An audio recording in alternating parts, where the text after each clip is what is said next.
Obrigada, Vivi. A paz do Senhor, meninas. Tudo bem com vocês? Dormiram bem? Aleluia. Já estão recebendo de montão aí, né? O Senhor é bom. Pôs a mesa do banquete. Nem todos vêm. Nem todos se assentam à mesa com o Pai. Outras preferem outras comidas e outras bebidas. Mas a promessa de Jesus é: aquele que beber da água que eu lhe der, nunca mais terá sede.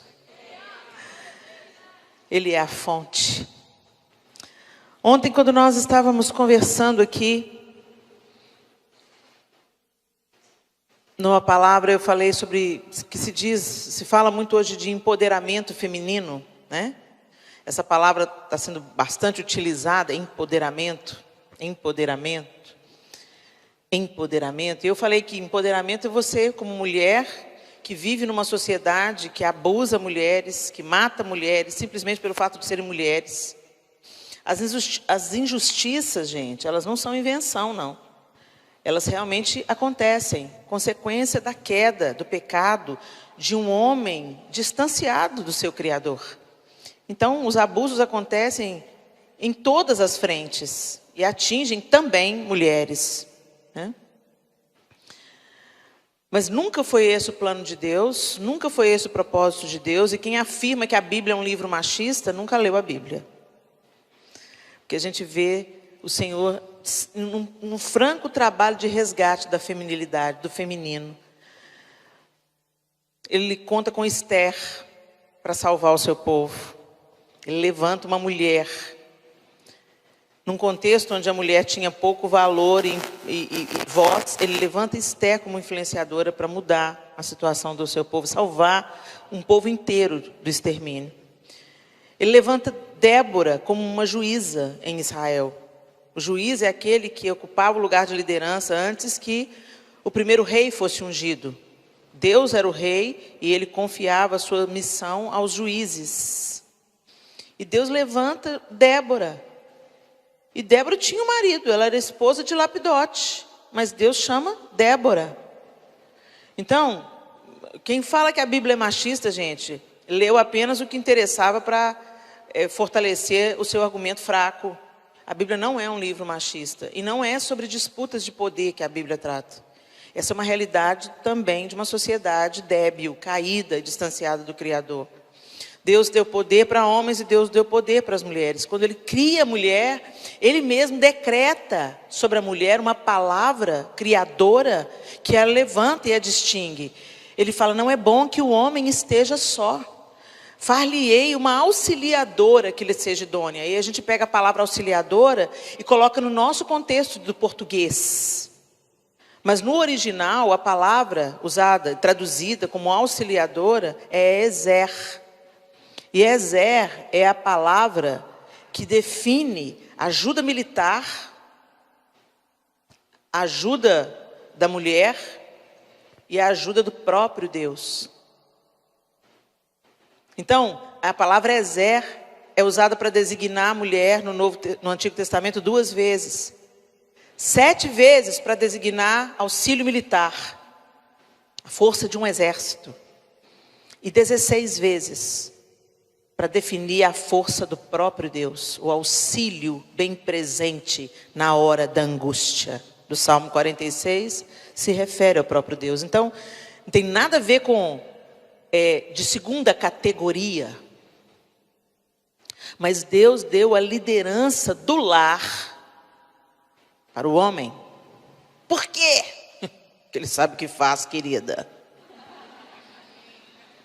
Muito poder sem controle, você sabe o que vira, não sabe? E isso só foi instituído pós-queda. No jardim, não havia diferença. Isso foi instituído pós-queda. Mas na redenção em Cristo Jesus, Ele mesmo diz, né? O Novo Testamento diz que já não há distinção entre homem e mulher, livre e escravo. grego e judeu. Deus nos olha no mesmo patamar da graça. A graça nos nivela. Mas como ainda nós estamos num contexto de queda, nós ainda estamos vivendo um mundo que ainda não experimenta a plenitude da restauração do reino, que o reino trará, o reino de Cristo trará sobre a terra uma restauração de todas as coisas. Então a gente tem que lidar com as questões dos abusos, das injustiças. E por isso que a gente ensina aos homens dessa nova geração a serem homens. E o movimento feminista, ele, na nascente dele, ele começa com um veio muito bom, buscando restituir à mulher, né, aquilo que a queda estava tomando. Olha, peraí, Jesus já nos igualou de novo. Se entrou o pecado por uma mulher também entrou o Salvador. O Senhor já fez o nosso papel de redenção e nós somos iguais diante de Deus, então nós também temos direito de votar. Nós também temos o direito de escolher os nossos representantes, nós temos o direito de pensarmos e de termos voz e igualdade de oportunidades. Nós podemos estudar, nós podemos nos formar, nós podemos nos capacitar. E direitos iguais, se eu trabalho, desempenho um trabalho e eu ganho X, um homem que desempenha o mesmo trabalho ganha X2, não. Nós podemos ganhar e devemos ganhar salários iguais, porque desempenhamos o mesmo trabalho. Então, a minha fala aqui não é contra um movimento que busca a igualdade de direito, de voz e de oportunidade. Mas nós temos que pensar que empoderamento, que tipo de empoderamento que nós estamos buscando? Porque um tanto de distorções na sexualidade dos nossos jovens é alimentado pelo movimento feminista.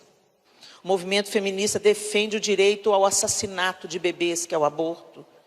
O movimento feminista, ele está matando o feminino. Porque as mulheres, para elas se igualarem aos homens, elas estão se masculinizando. Elas estão perdendo o poder de reconciliação, o poder de conselho, o poder de... Gente, sabe aquela figura da mama italiana? Os mafiosos matam, desfaz, faz, acontece. Mas quem manda, entre aspas, é a mama. Porque a mulher tem uma voz de conselho, de autoridade que Deus deu. E não é para disputar poder, nem para roubar a autoridade masculina. Você não precisa de roubar nada de ninguém. Você precisa de desenvolver a sua voz de influência para o bem, para a vida. A mulher, a mãe, é que ensina para o filho, por exemplo, as questões da sensibilidade, da generosidade. Isso emana do feminino. Por isso que nós estamos vendo uma geração inteira de homens frios, calculistas, assassinatos brutais. Porque as mulheres foram iludidas, como foram no Éden, seduzidas para se lançarem aos seus projetos de poder pessoal, abandonando a sua prole. E muitas desprezando a bênção de ser mãe, dizendo, a gente não serve só para ser mãe, a gente pode ser muito mais coisa. A única coisa que é exclusiva da gente, a gente está abrindo mão para atender a uma demanda masculina, de que a gente se torne um tanto de macho e sustente os homens que não são mais homens. E depois a gente reclama que eles são os bananas. Nós criamos os bananas. Meu marido me ensinou uma coisa, não dá folga para homem não, porque homem já é folgado. É de natureza. Por que você acha que Deus criou a mulher? Não é bom que o homem fique só. Esse cabra é folgado, esse cabra é tranquilo. Dá uma responsabilidade para ele. Dá uma mulher para ele cuidar. Nós estamos vivendo um tempo muito confuso. E um discurso do que parece certo. Gente, sabe o que é o engano? O engano é o que parece verdade, mas é mentira. E o diabo é o sedutor das nações. Não pense você que ele vai aparecer para você com um chifre e tridente, não. Ele vai aparecer com um discurso politicamente correto. E quando você pensa que não, esse discurso politicamente correto é totalmente o contrário do que a Bíblia diz. Nós estamos aqui no século 21, sobrecarregadas, exaustas, tendo que tomar iniciativa dentro do casamento para resolver os problemas que os homens não resolvem. E ao invés da gente começar a transformar isso, educando uma geração de homens diferentes, ensinando homens a respeitarem mulheres, ensinando homens a ter iniciativa, ensinando homens a assumirem responsabilidade, a gente passa a mão na cabeça dos meninos, ô filhinho, os eternos meninos que eu disse aqui ontem, e as meninas são empoderadas. São empoderadas desprezando o trabalho doméstico, desprezando o perfume na casa, desprezando as flores naturais nos jarros, desprezando o aconchego, o belo, o cheiroso, o agradável, desprezando a mesa onde há conselho, onde há instrução da próxima geração. Terceirizamos para a igreja, para a escola cristã, o discipulado que nós deveríamos dar aos nossos filhos. E aí você quer lutar contra a ideologia de gênero? Enquanto o seu filho, na sua casa, vê uma disputa de poder entre homem e mulher, ao invés de ver um fortalecendo a autoridade do outro, um promovendo o outro, um levantando o outro, como uma equipe. Eles estão confusos na sua sexualidade, porque mamãe é tão poderosa e papai é tão fraco. Meninas e meninos estão totalmente perdidos, ou eles ficam com a sexualidade sem prumo, ou eles ficam buscando consolo na droga. Gente, os nossos filhos não ficarão órfãos se você não assumir o seu papel de mãe, de discipuladora, de intercessora dos seus filhos. O diabo pega para criar. Não estava programado eu falar isso, mas Deus sabe por que eu estou falando. Empoderamento, segundo o dicionário, é obtenção, aumento ou fortalecimento do poder, reforço de poder ou elevação do estatuto de um grupo social minoritário ou marginalizado. Processo de reforço da autoestima e da autoconfiança, de que resulta um maior controle da própria vida, uma maior realização pessoal. Alargamento das competências atribuídas a um trabalhador, a um departamento, etc. O que a Bíblia fala sobre poder e sobre empoderamento? Atos 1:8. Mas recebereis poder quando o Espírito Santo descer sobre vocês, e serão minhas testemunhas em Jerusalém, em toda a Judeia e Samaria e até os confins da terra.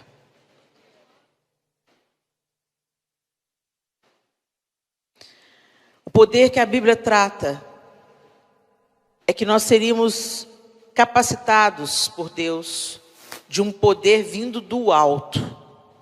E esse poder nos habilitaria a ser testemunhas de Jesus. Eu estou falando aqui para um grupo de cristãs. Então, nós pautamos a nossa vida pela palavra de Deus. Não pelas opiniões e ideologias humanas. Nós pautamos a nossa vida pela palavra de Deus, porque cremos que ela é o manual de instrução do ser humano, cremos que ela é o poder de Deus para libertar o homem, cremos que ela é o prumo de Deus para que a gente viva uma vida abençoada, próspera e que torne o Senhor conhecido entre as nações da terra. E Jesus então está se despedindo, ele cumpriu toda a sua missão, ele nos reconciliou com Deus, ele falou, vocês agora têm livre acesso a Deus Pai, agora ele não é só o seu Criador, agora ele é o seu Pai, você agora vivem como filhos de Deus e filhas de Deus. Então o que a gente vai fazer agora? Vocês vão permanecer em Jerusalém. E vocês receberão poder ao descer sobre vós o Espírito Santo e sereis minhas testemunhas. Jesus fala para os discípulos, olha, eu tenho que ir, porque senão ele não poderá vir. Por que nós cremos, gente, hoje na palavra de Deus, e cremos que Jesus é o Filho de Deus, e cremos que Ele veio fazer reconciliação entre a humanidade caída e declinada com Deus Pai? Por que nós cremos? Porque o Espírito Santo de Deus nos convenceu. Não pensa que você percebeu isso pelo seu intelecto, porque você é boazinha, não. Você tem um coração inclinado para o bem, não.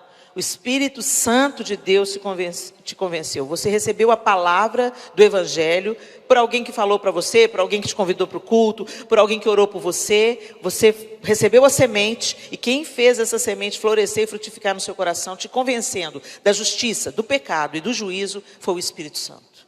Por isso que Jesus falou, eu tenho que ir.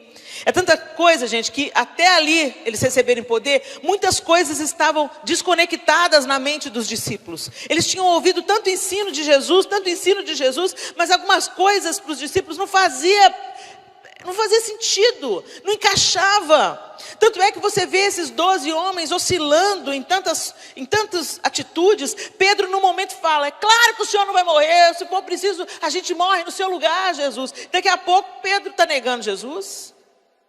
E a gente não pode criticar, porque a gente faria igualzinho. Então, levados pelas emoções e confusos, os discípulos, imagina, gente, na cabeça de um judeu, Messias é aquele que viria para restaurar o reino a Israel terreno.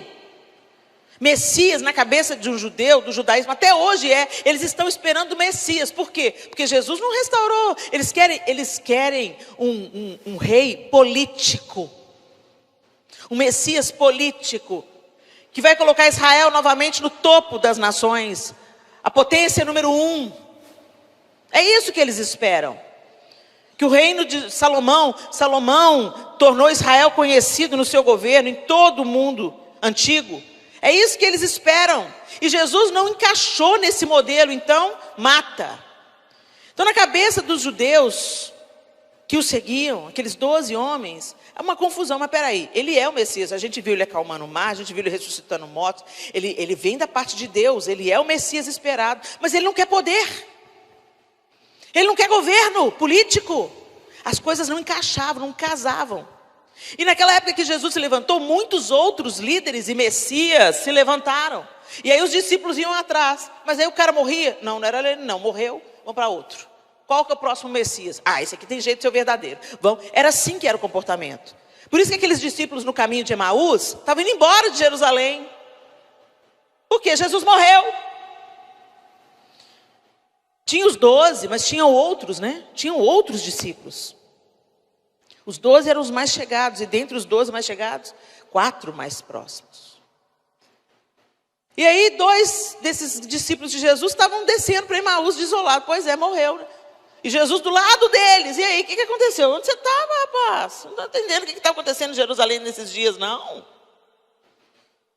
E é tão lindo que Jesus desce com eles. Vamos, entra aí. E eles não reconhecem Jesus. E aí, quando Jesus ia expondo-lhes as Escrituras. Igual eu falei ontem, as Escrituras do Antigo Testamento, né? A promessa, a profecia, os profetas, o Pentateuco. Jesus ia expondo-lhes as Escrituras e os olhos deles se abriram e eles viram que era Jesus. Vocês já imaginaram o estado dos discípulos no sábado? Eles largaram a vida, eles largaram as redes, eles largaram a família e foram atrás do Messias. Eles viram Jesus ressuscitando mortos, eles viram Jesus caminhando sobre as águas, eles viram Jesus fazendo coisas extraordinárias, alimentando 5.000 com 5 pães e 2 peixinhos. Eles viram coisas extraordinárias, mas ele morreu. E Jesus tinha dito que ele iria morrer, mas não fazia sentido. Como que o Messias morre e perdemos a guerra? E quando Maria vem contar que Jesus ressuscitou, eles não acreditam. Está doida lá, coitada, está afetada. E Jesus falou que ressuscitaria. Por que as coisas não encaixaram ainda, gente? Por que Pedro está lá deprê? Pedro falou, vou pescar. E os outros falaram, vou também. Eu fiquei pensando assim, esse devia estar pensando assim, Judas já deu cabo na própria vida. Gente, isso aqui não está na Bíblia não, isso aqui são minhas imaginações, tá? Eu fico pensando assim, Judas deu cabo da própria vida, cola em Pedro, que ele está maus. Um traiu, o outro negou. Vou pescar, também vou. Vamos lá, vamos com Pedro, vamos pescar. Foi pescar por quê? Porque estava tentando voltar, retomar o ofício. Jesus me achou lá, vou voltar para lá. Até aquele momento, gente, Jesus já tinha se apresentado para os discípulos, virou para Tomé e falou, põe a mão aqui. Está duvidando? Põe a mão, põe a mão. Sou eu mesmo. Que corpo que é esse, gente? Que tem as marcas, mas atravessa a parede. Corpo glorificado da gente, já pensou? Eu fico empolgado só de pensar. Nem olhos viram, nem ouvidos ouviram. Vai ser pirante demais. Mas o mais pirante de tudo vai ser de estar diante dele. Uau! E aí a gente tem que ter um corpo glorificado para aguentar. Porque se a gente chega diante dele com esse corpo aqui, pulverizado. Quando João fala, né, João conheceu Jesus, andou com Jesus. Quando Jesus se revela a ele, glorificado, no Apocalipse, cair como morto. É muito poder, hein? Esses homens estavam confusos, mas tinha o Pentecoste. E eles foram revestidos de poder. Para quê? Para ficar mostrando poder para os outros? Não, para testemunhar. Para contar. Para fazer a boa nova de salvação reverberar através dos tempos, da geografia e chegar até nós no Brasil, um país que não tinha nem sido descoberto. 2021 anos depois. Isso é poder para testemunhar. E esse Espírito que ressuscitou Jesus dentre os mortos, é o mesmo Espírito que te convenceu da justiça, do pecado, do juízo. E é o mesmo Espírito que te habilita hoje a viver a vida aqui e vencer as suas dificuldades. Não, vocês não entenderam. O mesmo Espírito que ressuscitou Jesus dos mortos te habilita a viver a vida aqui.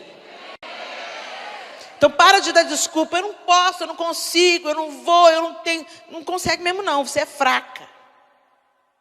Mas aquele que habita em você é poderoso para fazer infinitamente mais. Não é sobre nós, é sobre Ele.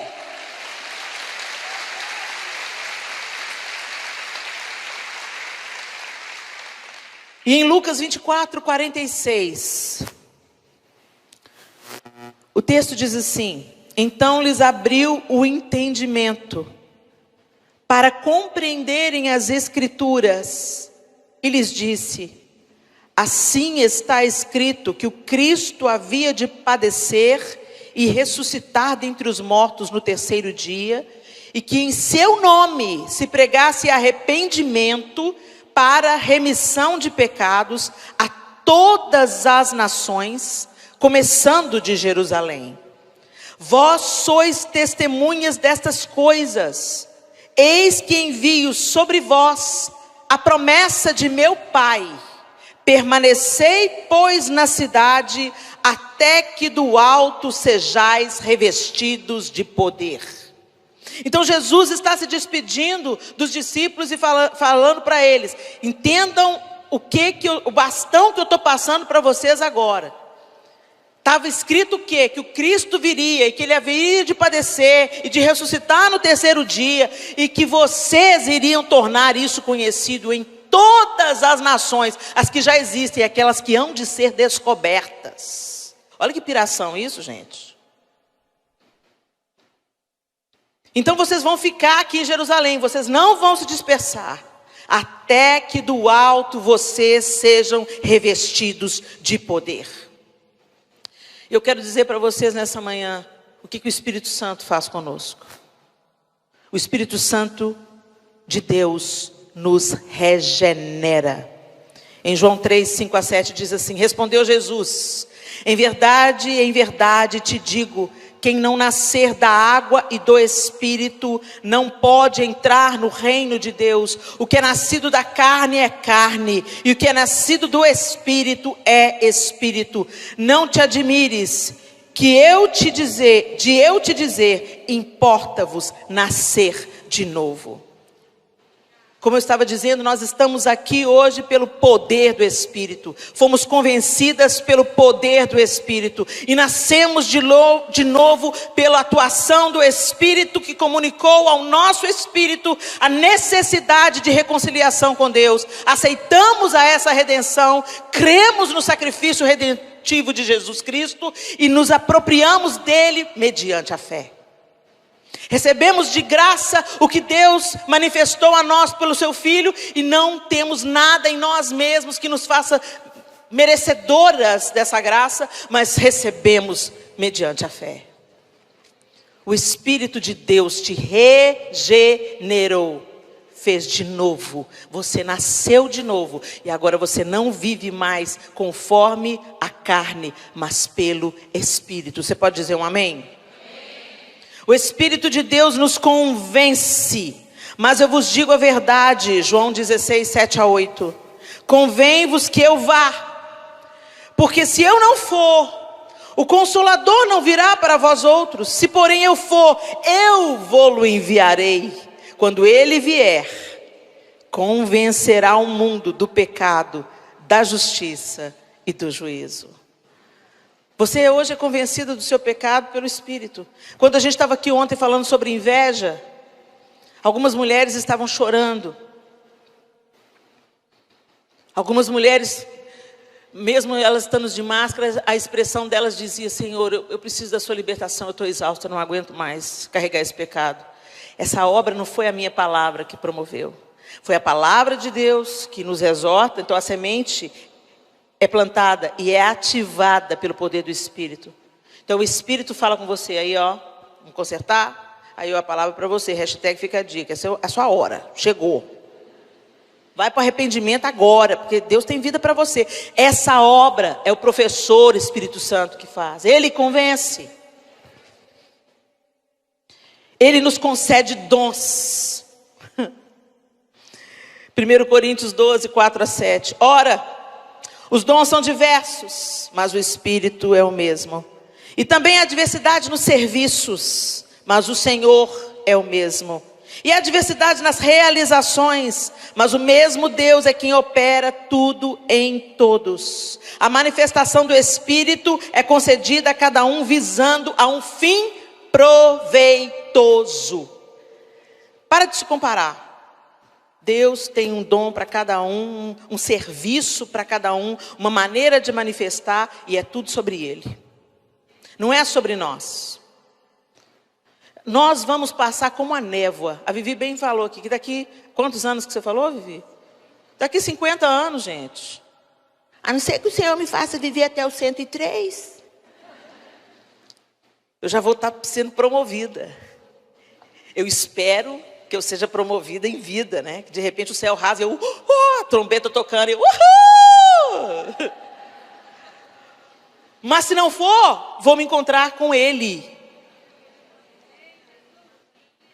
Nós passamos, mas Ele permanece.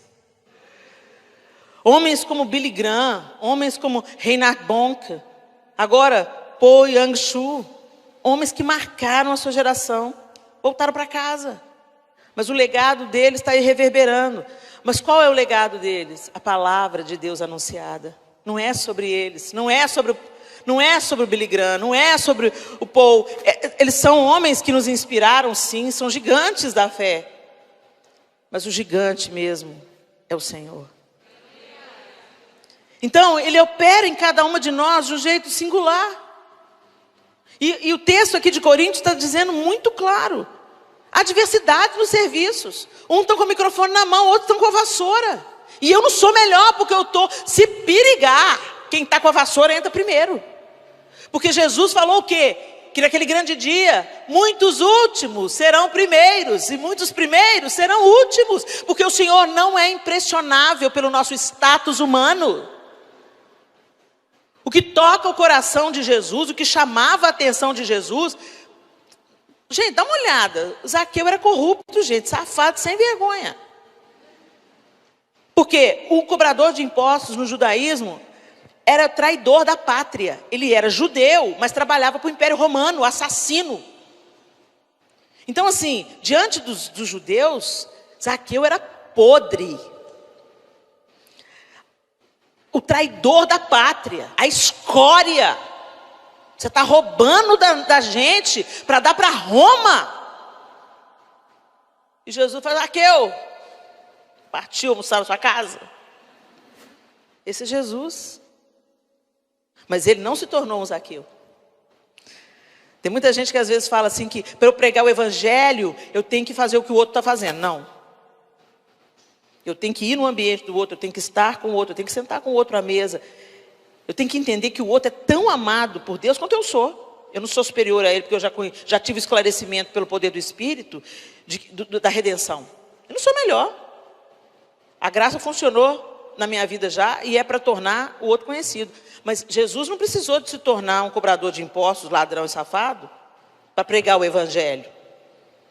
Tem muita gente que só está achando desculpa para poder viver uma vida porca, em nome de pregar o evangelho. Não tem nada a ver uma coisa com a outra. Você pode influenciar, você pode se assentar junto. A grande diferença é que quando Jesus levantava da mesa, ninguém continuava do jeito que estava. Se você está andando com uma turma há anos e eles não mudaram nada, repense o evangelho que você está pregando. Repense o testemunho que você está dando. Às vezes você está mais parecido com eles do que eles parecidos com você. Repense. E ele está dizendo aqui... Espera aí que fugiu aqui, gente. A diversidade nos serviços, a diversidade nos dons, a diversidade nas realizações, a diversidade. Mas o mesmo Deus é quem opera tudo em todos. Então não despreze o que Deus colocou na sua mão. Não despreze o fato de você ser uma manicure, você é uma... Você já pensou, gente, quando a mulher está triste, para onde que a gente vai? Né? Tá arrasadona, vou fazer minha unha. Aí chega lá, fica lá, faz minha unha. Aí a manicure olha: você tá bem? Mais ou menos. É confessionário, não é? Cabeleireiro é a mesma coisa. Cabeleireiro tem que ser psicólogo também, né? Você põe a mão na cabeça da pessoa, gente. Hashtag, fica a dica. Você é uma ministra de mercado, se você é uma professora cheia do Espírito Santo, você é uma ministra. Se você é uma médica, uma dentista, você é uma profissional do reino. Gente, o reino não está na igreja, não está na plataforma, não. O reino se espalha. O reino ocupa.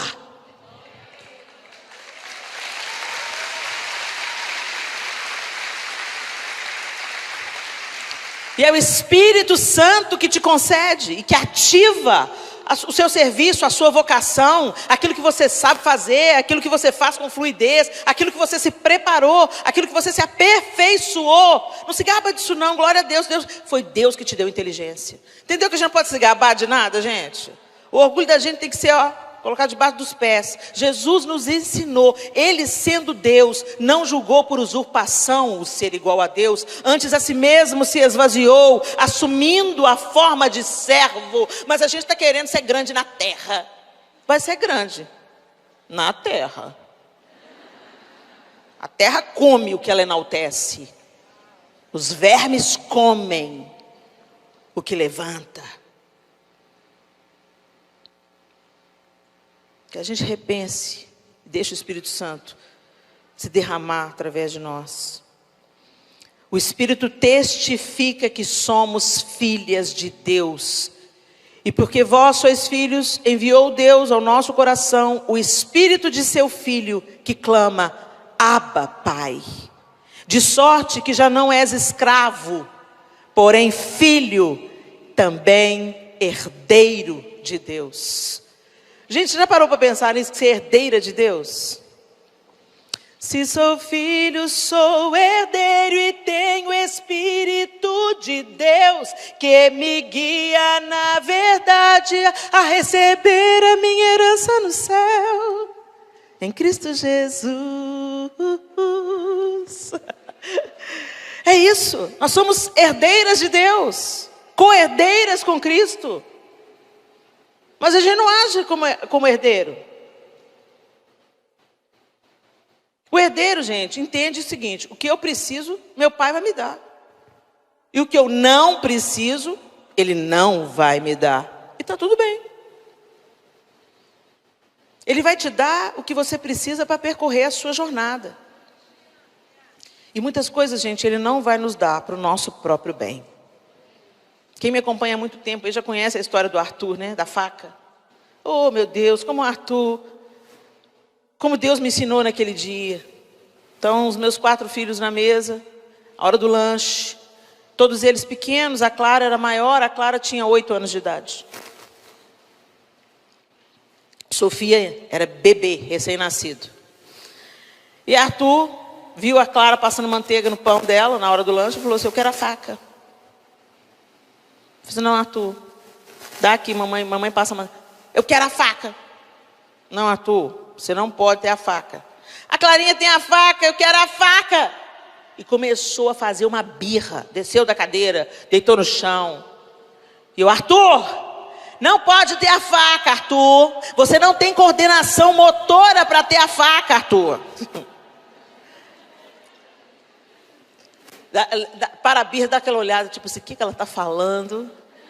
Continua a birra. Eu não vou te dar a faca, Arthur. Você pode cortar os seus dedinhos, furar o olhinho do seu irmãozinho. E ele não dando nem bola, e fazendo show, e gritando. Na visão de criança dele, a irmã tinha a faca. Então por que ele não podia ter? Não interessa para ele a capacidade dela, a coordenação motora fina já desenvolvida. Não interessa. A noção de perigo que ela já tinha. Não interessa. Eu quero a faca. E nós somos exatamente. E eu estava lá: oh, Deus, não acredito, Senhor. Esse menino, eu estou querendo proteger ele. E ele está me talhando sangue. E Deus falou assim comigo: você é igualzinho. Deu aquela parada assim. Eu estou te dizendo não para tantas coisas. E você acha que eu amo mais a sua irmã do que você, né? Você não tem coordenação motora, Helena. Tem algumas coisas que você ainda vai ter que crescer e amadurecer. Para eu te entregar algumas ferramentas. E tem ferramentas, gente, que Deus nunca vai me entregar. Porque Ele conhece o meu coração. Pode me envaidecer. Pode fazer eu prejudicar outras pessoas. Furar o olhinho do irmãozinho. Ele é bom. Tu és bom, em todo tempo és bom, justiça está em ti, teu amor é para sempre. A gente canta, mas na hora da gente entender isso na vida prática, cotidiana, a gente fica com o bico para Deus. É bom mesmo, hein? É bom, mas tá me moendo no pau aqui. É bom, mas o negócio não tá dando. É bom, mas a conta tá vencendo. É bom, mas eu tô com essa enfermidade terminal. É bom coisa nenhuma, é bom. Ele é bom em todo o tempo. E Ele sabe o que você pode ter e aquilo que você não pode ter. Ele é bom, Ele é bom, Ele é bom, Ele é bom, Ele é bom, Ele é bom e fiel. Eu vou proclamar isso enquanto eu tiver fôlego. O Senhor é bom, mesmo quando Ele não escuta o meu clamor. Ele é bom, Ele é bom. E eu vou pregar isso enquanto eu viver. O Senhor é bom.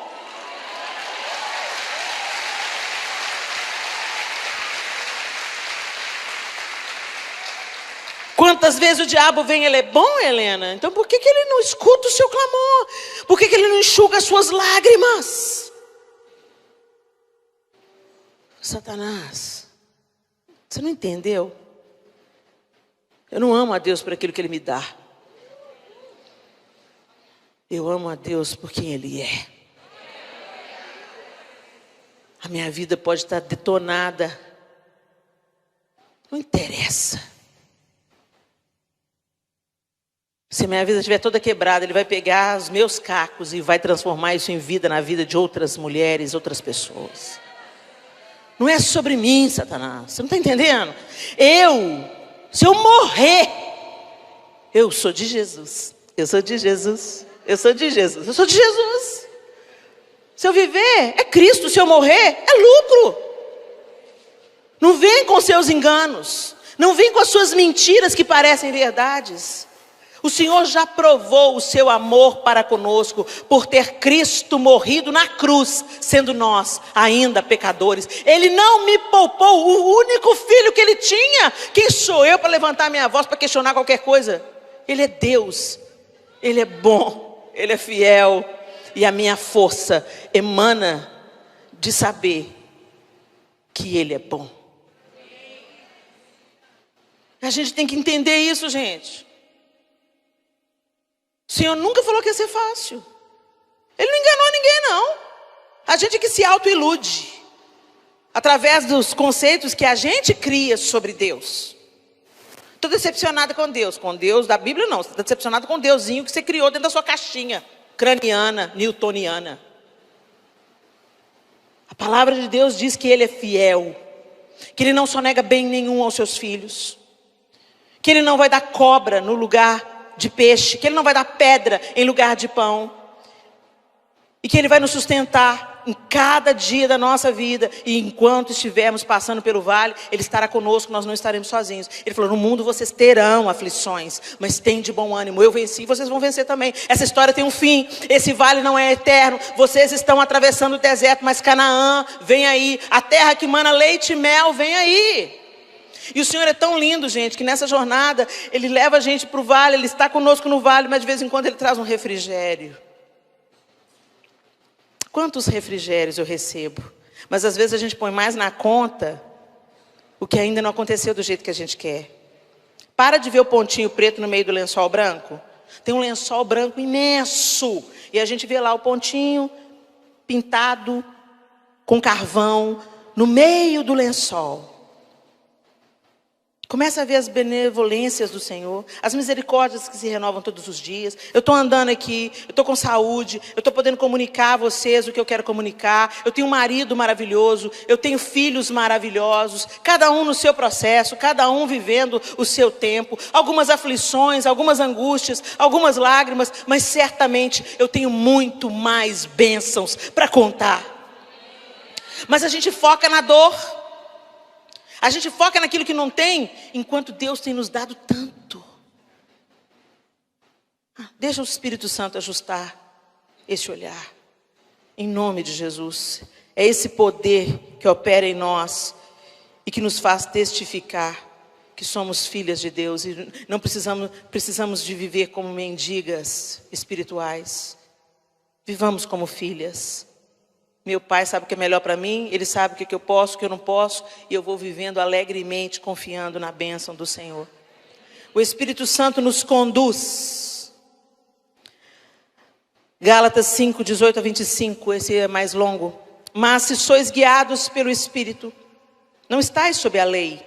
Ora, as obras da carne são conhecidas e são prostituição, impureza, lascívia, idolatria, feitiçarias, inimizades, porfias, ciúmes, iras, discórdias, dissensões, facções, invejas, bebedices, glutonarias e coisas semelhantes a estas, a respeito das quais eu vos declaro, como já outrora vos preveni, que não herdarão o reino de Deus os que tais coisas praticam.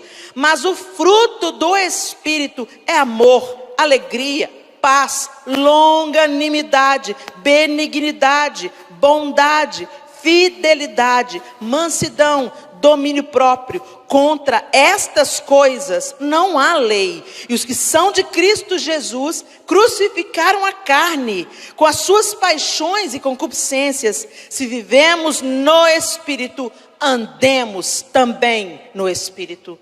Então Deus não quer que você seja espiritual só aqui na hora do louvor, quando somos envolvidas por essa atmosfera santa, maravilhosa, que nos alivia, que nos refrigera, que nos nutre. Não, gente, você experimenta isso aqui para sair e transbordar, para andar no Espírito. Andar fala da vida que a gente vive em todos os lugares que a gente vai, 24 horas por dia, 7 dias na semana. A gente caminha, a gente vive a vida. Às vezes a gente pensa que espiritualidade é aquela coisa etérea, estou flutuando, olha como é que eu sou espiritual.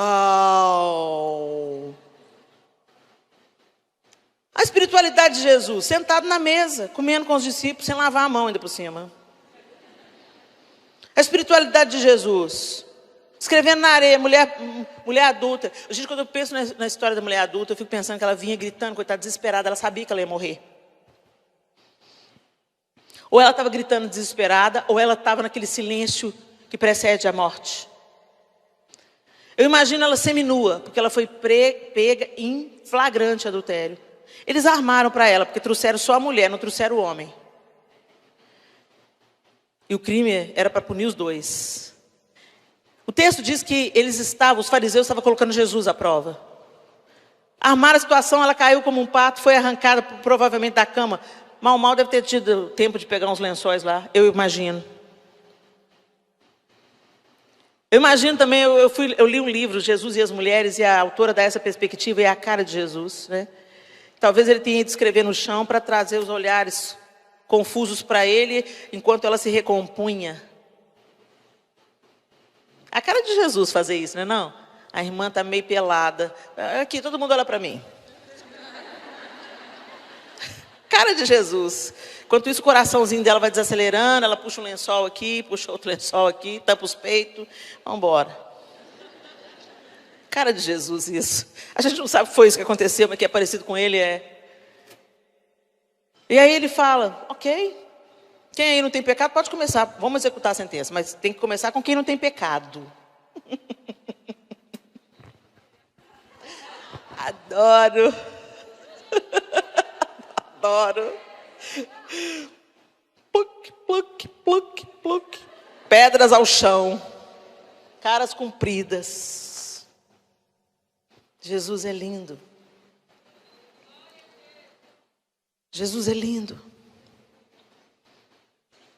Uma nova vida Ele tem para a gente viver. E aí Ele continua, Ele vira para ela e diz: cadê os seus acusadores? Não tem nenhuma não. Então pode ir, porque eu não te condeno. E Ele podia jogar a pedra. Ele podia, porque Ele não tinha pecado. Eu também não te condeno não. Mas vá. Não peques mais. Aproveita essa oportunidade, pega a dica, pega essa nova vida e vai viver uma vida diferente. Vai, não peques mais. Andemos no Espírito. Às vezes é fácil a gente ser crente dentro da igreja. A gente põe a máscara de crente, usa o crentez. Sangue de Jesus tem poder, misericórdia, aleluia. Quando o menino nessa casa, quando alguém é muito empolado para falar, sabe, gente? Vocês entendem esse mineirês? A pessoa, amado Deus, eterno mestre, em cuja presença, Senhor, nos encontramos. Eu fico pensando se aquilo é espiritualidade mesmo. Eu me lembro do fariseu e do publicano. A gente às vezes tem aquela capa de crente. Não é isso que é vida no Espírito. A espiritualidade de Jesus era no tete a tete, era no comer junto, era no andar junto com a galera. Ele estava no meio do povo, era multiplicando pão e peixe. Tem comida aí? Só tem 5 pães e 2 peixinhos. Joga na roda, garoto. Vamos dar comida para a galera. Não, mestre, não, é muita gente, dispensa o povo. Não, mas eu não vou despedir a galera. Não, vamos lá, senta aí, pessoal. Aqui vamos dividir em grupo. Gente, eu vejo Jesus fazendo isso. A gente, sabe, já viram os quadros de Jesus?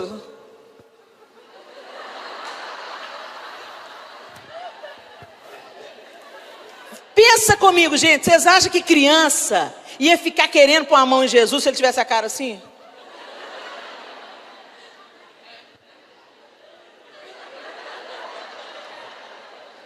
Aí uma vez eu vi uma um desenho da imagem popular de Cristo, né? A imagem popular, gargalhando, assim, ó, com os dentes tudo aparecendo. Olha aí, Jesus, ó. Gente, vocês já viram criança andando atrás de gente séria ou gente muito reservada? Os discípulos tinham problema com a meninada, eles tinham que ficar... Gente, não, sai fora, deixa o mestre. Jesus!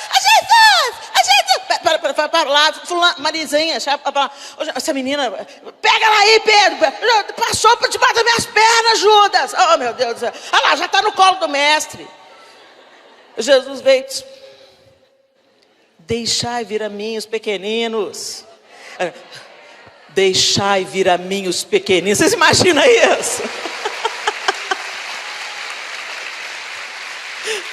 A gente imagina Jesus falando: deixai vir a mim os pequeninos, porque dos tais é o reino dos céus. Pedro, para com isso, Pedro. Deixa os meninos virem a mim. É deles o reino do céu. Ei, fulano, como é que você está falando? Oh, essa roupa é bonita. É isso que eu imagino. Cativante, carismático. As multidões eram atraídas a ele. Ninguém segue um carrancudo, uma pessoa de mal com a vida, rabugento. Ele só tentava chulapa nos ó Deus, ser propício a mim, porque oro e jejuo. Hipócritas, raça de víboras. A coisa que deixava Jesus impaciente, sabe, é parecer uma coisa e ser outra.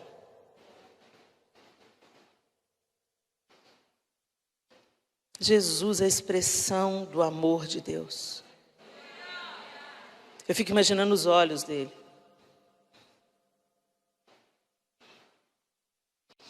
Aquele que te olha, sabe sua vida inteira e diz assim: ainda assim eu estou aqui, eu te amo. Está quebrada, né, filha? Está toda arrebentada, né? Então, chega perto. Deita aqui.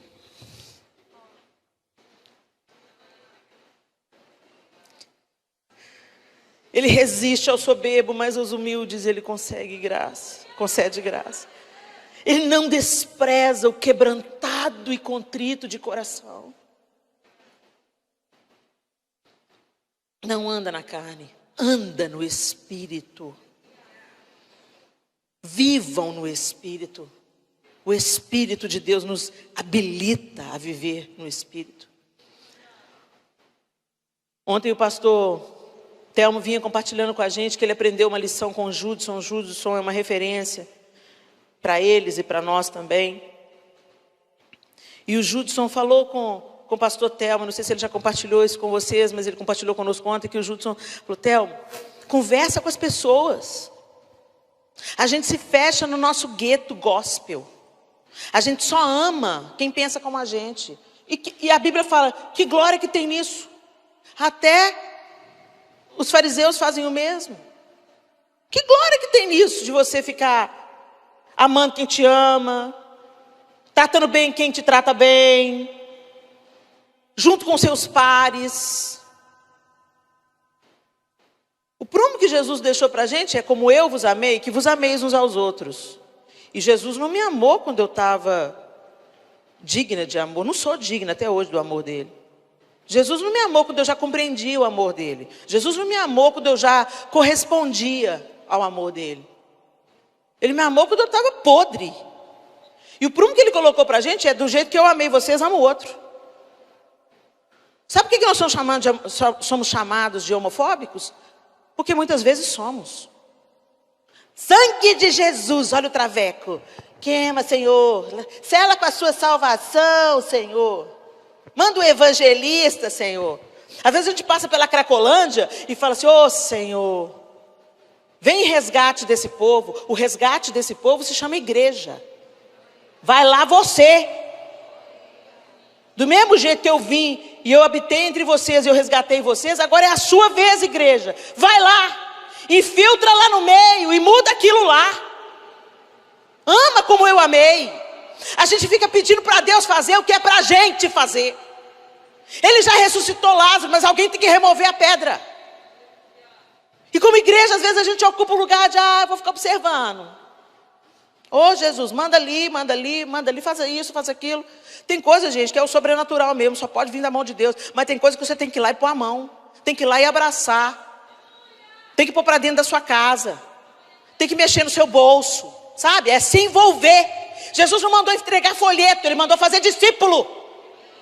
Não entregar folheto, Jesus te ama. Oba, fiz evangelismo no hospital. Como é que eu sou boa? Vai lá, pergunta o nome, pergunta a família, conhece, se envolva. Vai visitar, vai orar junto, vai comer junto. Isso é espiritualidade. Jesus deu exemplo. Ele não ficou lá no céu falando, sai capeta, vou salvar aquele. Não, ele encarnou. Ficou 30 anos no anonimato, sendo preparado para se erguer, curar, libertar. Ele deu o dízimo da vida dele, né? 30 anos viveu no anonimato. E 3 anos ele fez o que tinha que fazer. E nos outros 30, Helena? Como é que ele estava se preparando para os 3 anos de manifestação de Deus entre os homens? Aprendendo carpintaria, ajudando a mãe com os irmãos menores, sendo primo, vizinho, fazendo xixi, cocô, comendo, tendo amigos. Recebereis poder para ser minhas testemunhas. A gente está aqui para ser testemunha de Jesus. O resto é adendo. A nossa missão aqui nessa terra é tornar o sacrifício de Jesus conhecido. E que as pessoas não precisam mais viver cativas num estado de letargia ou de entrega e submissão ao pecado. Elas podem andar em liberdade diante de Deus. E elas podem ter suas histórias reconstruídas, ressignificadas. E viver para algo muito maior do que o próprio umbigo. O Espírito Santo nos faz frutificar. Mas o fruto do Espírito é amor, alegria, paz, longanimidade, benignidade, bondade, fidelidade, mansidão, domínio próprio. Contra essas coisas não há lei. Frutificar. Às vezes a gente fala de frutificação na igreja e pensa em números. Quantos discípulos eu fiz? Para quantas pessoas eu preguei? Fulano é um cara frutífero. Gente, não estou falando de desempenho. O fruto do Espírito não é desempenho. O fruto do Espírito é o tanto de Cristo que tem em você e está saindo pela orelha, está saindo pelo ouvido, está saindo pela boca, está frutificando. Você é cheio de amor, cheio de alegria, cheio de longanimidade, cheio de benignidade, porque Cristo em vós é a esperança da glória. E você está dando lugar e Ele está só estendendo os galhos. Lá em João 15 ele fala, eu sou a videira, vocês são os ramos. Se você estiver enxertado em mim, vocês vão dar muito fruto. Eu vou fazer o meu amor florescer em você, eu vou fazer a minha alegria florescer em você. Eu vou fazer tudo que eu sou dar fruto na sua vida. Não é sobre a nossa consciência moral, é sobre a nossa dependência e rendição ao Senhor, até que Ele seja totalmente formado em nós. O Espírito Santo intercede por nós segundo a vontade de Deus. Também o Espírito semelhantemente nos assiste em nossa fraqueza, porque não sabemos orar como convém, mas o mesmo Espírito intercede por nós sobremaneira, com gemidos inexprimíveis. E aquele que sonda os corações sabe qual é a mente do Espírito, porque segundo a vontade de Deus é que Ele intercede pelos santos. Segundo a vontade de Deus, então fica tranquila. Sabe essas orações absurdas? O Espírito Santo traduz. Sabe quando você fala, oh Deus, eu não estou aguentando não. Eu fico imaginando o que o Espírito Santo fala para Deus. Como é que é a tradução, né? Como é que é as teclas SAP? Com gemidos inexprimíveis. Entendeu porque que a misericórdia de Deus se renova todas as manhãs? O Espírito Santo está lá, ó, intercedendo por nós. E é segundo, não segundo a nossa vontade, mas segundo a vontade de Deus. Vou dar um exemplo meio bobo aqui, né? Mas, Senhor, gosto tanto do Roberto. Me dá ele por marido, Jesus, um homem de Deus, um homem abençoado, toca no louvor, está solteiro eu também, ô Jesus. Acaba com o tempo da sequidão. Aí o Espírito Santo traduzindo, não livra ela do Roberto, Senhor. Aquela bisca que está na igreja só para pegar as meninas do Senhor, dá livramento do Roberto.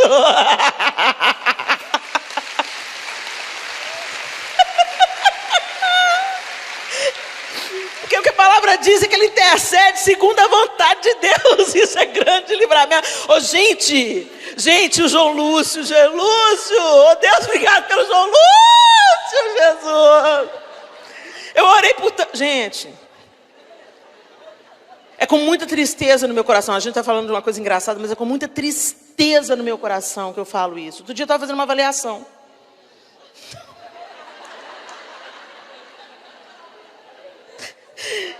Outro dia eu estava fazendo uma avaliação. O meu primeiro amor. Sabe aquele amor de criança ainda, sabe? Eu fui apaixonada por ele da final da infância até os meus 15 anos, assim. 14, 15 anos. Ele morreu como um morador de rua. Eu cantei no casamento dele. Com uma menina joia que Deus pôs na vida dele. Um casamento evangélico. Ele teve um filho com ela, largou ela e foi morar na rua porque ele era escravo das drogas. Ele era lindo, eu tenho a memória do rosto dele quando criança. Que vida que é essa? Aí eu apaixonei por outro na igreja, adolescente. Apaixonite, né, gente? Adolescente, cada semana a gente gosta de um. Por isso que adolescente não deve namorar. A gente é muito volúvel. Aí gostei demais dele. Há uns 5 anos atrás, morreu de overdose. Misericórdia. Menino da igreja. Ali na igreja que a gente se conheceu. Nos cultos de jovens, adolescentes. Aí apaixonei por outro. Meu melhor amigo, ele era meu melhor amigo, mas ele era muito machão. Para trocar em miúdos, se eu tivesse casado com ele, eu nunca estaria desempenhando o ministério que eu estou desempenhando. Ele não me daria asas. Aí eu olho para o João. Espírito Santo, obrigado, porque o Senhor intercede de acordo com a vontade de Deus. Você pode dar uma glória a Deus aí?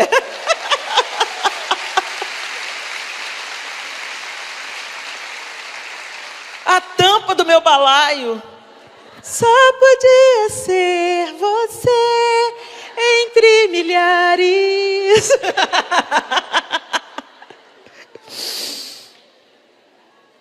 Ele nos conduz, Ele nos faz frutificar, Ele nos capacita a vencer o pecado.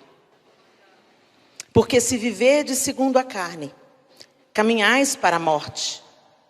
Mas se pelo Espírito mortificardes os feitos do corpo, certamente vivereis.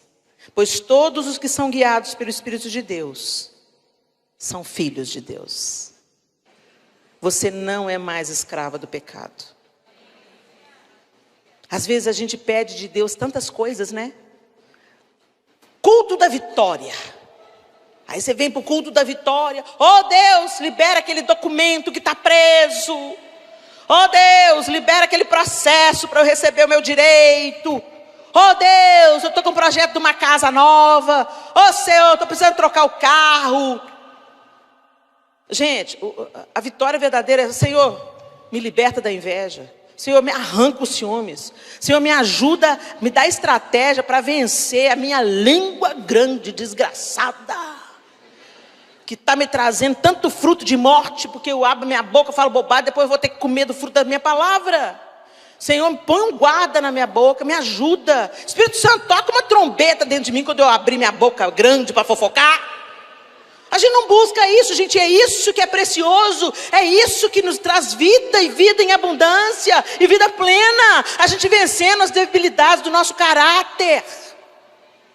Pelo poder do Espírito, Cristo sendo forjado em nós, você não reage mais do jeito que você reagia. Gente, eu não cheguei ainda onde que eu quero, não. Ih, dá falta, hein? De vez em quando dá vontade de dar umas voadoras em alguém. Né? Dá vontade de pôr a mão na cabeça e falar, sai de 10 em 10 para não embolar na porta. Tem dia que só Jesus na minha casa. Tem dia que eu já vou avisando, eu acordo, já vou avisando. Gente, mamãe não tá boa, tá? Clama por mim. Como eu quero ser aperfeiçoada na mansidão, na humildade. Como eu preciso. A pessoa fala assim, nossa, Helena, você é tão humilde. Enganada você, né? Iludida você. Ó. Falta muito, mas quando eu olho para trás, obrigada, Jesus. Eu estou me distanciando da mulher que eu era. E estou me aproximando, estou sendo forjada. Até aquele dia que vai ser dia perfeito. A Bíblia diz que eu verei. E imediatamente eu serei como Ele é. Que delícia. Mas até lá, gente, é para as frente que a gente anda. A gente não fica lá, sabe, catando, voltando a carregar o defunto. O velho homem vem. Gente, o velho homem, eu gostei dessa frase que eu ouvi um dia. Que a gente pensava que o velho homem morria no batismo, né? Mas descobrimos que o desgraçado sabe nadar. O velho homem está aqui todo dia baforando, querendo voltar. A sua velha Helena está aqui todo dia. Volta. Sai. Estou seguindo para um lugar mais alto, né? O Espírito Santo te habilita a vencer o pecado. Você não precisa viver. Porque eu nasci assim, eu cresci assim, você sempre é assim. Não. Gabriela, não. Helena. Helena significa tocha, luz que ilumina e quebra a escuridão. Aponta o caminho, aquece e incendeia. O nome profetiza a minha vocação de ser canal de Deus em minha geração. Deus marcou meu nome, marcou a minha existência e é tudo sobre Ele. Intercede por nós, nos guia a verdade e finalmente, nos guia a verdade. Eu já falei nos guia a verdade? Quando vier, porém, o Espírito da verdade, Ele vos guiará a toda a verdade, porque não falará por si mesmo, mas dirá tudo o que tiver ouvido e vos anunciará as coisas que hão de vir. Gente, é fundamental que nós sejamos guiados pela verdade, e é o Espírito Santo que faz isso. Todo conhecimento que nós adquirimos pela leitura da palavra, pelo seminário bíblico, pelo curso que você fez, é precioso. Mas ele, por si só, ensoberbece-nos. Você já viu tanto de teólogo quebrando pau nas redes sociais? Vexame. Porque o conhecimento que a gente recebe é para servir e para ensinar, não é para difamar o outro. Ou para você se sentir superior àquele que não teve o mesmo esclarecimento que você. Ou aquele que não é forjado para ser o que você é. Sabe por quê? Porque cada um é habilitado para funcionar de um jeito no corpo. Então assim, o meu calcanhar não é igual ao meu punho. São partes diferentes, com propósitos diferentes, mas os dois são importantes. É uma arrogância a gente pensar que só a nossa teologia está certa. O Rodrigo Bibo, que eu falei do livro dele ontem, ele falou uma frase genial, ele falou assim, a nossa teologia é escrita a lápis. Porque a gente tem as nossas interpretações, e é claro, quanto mais você busca o original da palavra, o que a palavra está realmente querendo dizer, quando você contextualiza com a vivência, quando você entende a igreja antiga, de como que os patamares do evangelho foram protegidos pelos concílios que aconteceram, né? Às vezes a gente descarta a igreja católica como se, não, a igreja... Gente, era tudo a mesma igreja antes da reforma. Ok? Era tudo a mesma igreja. Então muitos concílios que foram feitos veio trazendo aqui. E a reforma protestante veio como uma maneira de fazer a Bíblia chegar na mão de cada cristão. Uma das reivindicações da reforma é que não apenas o clero tivesse as escrituras para manipulá-las a seu bel prazer, mas que cada cristão tivesse as escrituras em sua mão para poder estudar e compreender as escrituras e assim viver uma vida de acordo com a palavra de Deus. Era uma das reivindicações da reforma e pensar a infalibilidade das escrituras e não confiar apenas nas tradições humanas, mas para aquilo que foi também registrado nas escrituras. Mas a gente tem que entender isso tudo. Então, uns têm a oportunidade de mergulhar mais fundo no conhecimento, outros não. Então, quem tem mais facilidade de ser mestre, ensina aos outros. Mas a verdade absoluta e plena nós vamos ter quando ele se manifestar. E aí a nossa teologia será escrita a tinta ou a sangue. E nós vamos entender perfeitamente todas as coisas. Mas até lá, nós somos aprendizes. O nosso conhecimento não é para humilhar o outro, o nosso conhecimento é para servir o outro. E o Senhor quer nos levar a isso, ao conhecimento da verdade. E a verdade liberta, a verdade não oprime, a verdade liberta. E é importante que a gente conheça a verdade revelada pelo Espírito. Por isso que é a palavra alinhada pelo Espírito. Errais não conhecendo as Escrituras e o poder de Deus. Nós precisamos das duas coisas juntas. As Escrituras e o poder de Deus. Porque o Espírito nos convence do que está errado. Se você está vivendo diante de Deus, gente, o Espírito Santo não vai te deixar no engano. Uma das orações que eu faço é: Senhor, me livra do engano, das conveniências do meu coração enganoso e me livra do engano do meu adversário. E Ele tira as escamas dos nossos olhos e nos traz a verdade. E uma característica do empoderamento que vem do Espírito é te conduzir à verdade. E finalmente, nos transforma à imagem de Cristo. Portanto, todos nós, com o rosto descoberto, refletimos a glória que vem do Senhor. Essa glória vai ficando cada vez mais brilhante e vai nos tornando cada vez mais parecidos com o Senhor, que é o Espírito. 2 Coríntios 3,18. Como testemunharemos? Nos tornando parecidos com Ele. Quando somos como Cristo, quando a imagem dele é formada em nós, nós não vamos precisar de muitas palavras, porque a nossa vida prega. O sorriso prega, o abraço prega, a sua empatia prega, a sua identificação prega, a sua humildade prega, as características de Cristo, fruto do Espírito, prega. Fique de pé no seu lugar.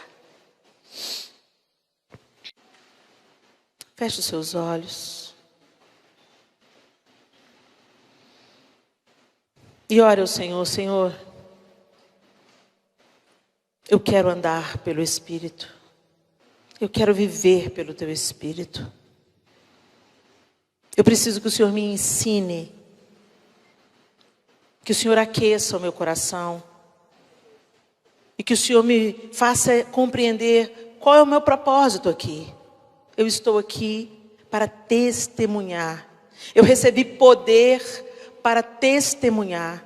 Eu recebi poder para viver segundo o Senhor, para andar no Espírito e não conforme a vontade da carne. Eu quero viver para Ti, Senhor. Perdoa-me, Senhor, porque eu tento viver para mim mesma. Eu quero viver para Ti. Eu quero viver para Ti. Espírito Santo de Deus. O Senhor que nos convence da justiça, do pecado e do juízo, convence-nos nessa manhã, nesse início de tarde. Convence cada uma das minhas irmãs aqui das áreas na vida delas que elas precisam ser convencidas.